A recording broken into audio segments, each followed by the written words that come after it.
que crer e for batizado, será salvo. Então vamos fazer o seguinte, vamos apresentar o Edilson hoje, tá bom? É filho do nosso obreiro, nosso evangelista Edson. Por favor, desça ali, nós vamos apresentar esta criança, nosso irmão Edilson. Ali está a irmã Zeni, que é a avó.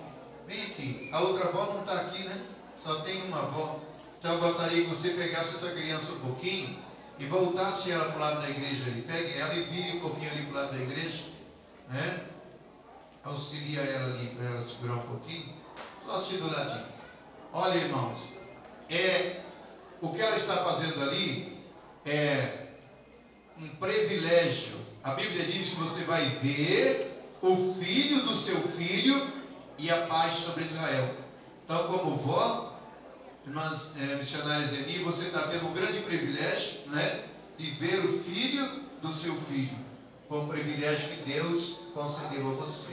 Tá bom? Agora nós vamos colocar de pé, já que todos contribuíram. Nós vamos fazer uso de alguns versículos da palavra de Deus. Em seguida nós vamos apresentar nosso irmão Edilson.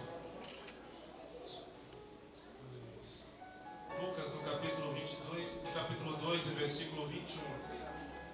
E cumpridos os 8 dias para circuncidar o menino, foi-lhe dado o nome Jesus, que pelo anjo lhe fora posto antes de ser concebido.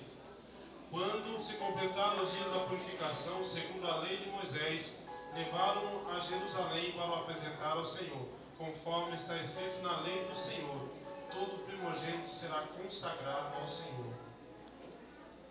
Amém, amados? Então vai ser consagrado a Deus, apresentado ao Senhor, como Jesus foi apresentado, e a responsabilidade do nosso querido irmão evangelista Edson, da sua esposa, em criar o Edilson nos caminhos do Senhor. Amém? Então agora faremos a nossa parte como ministro de Deus. Estenda as suas mãos para nós.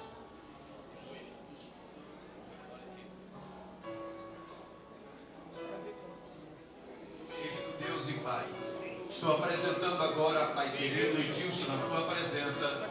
Deus, como teu servo, eu estou agora, Pai, apresentando como fez Simeão, apresentando Jesus ao templo. Em cumprimento à tua palavra, eu apresento esta criança, peço a bênção, Senhor, sobre a vida desta criança. Pai, dê a ela saúde, graça, vitória, e abençoa seus pais para que possa criar no ensino da tua palavra, dando condições financeiras. Guarda essa criança, livra do mal e do perigo. Nós te pedimos em nome de Jesus, para a tua glória.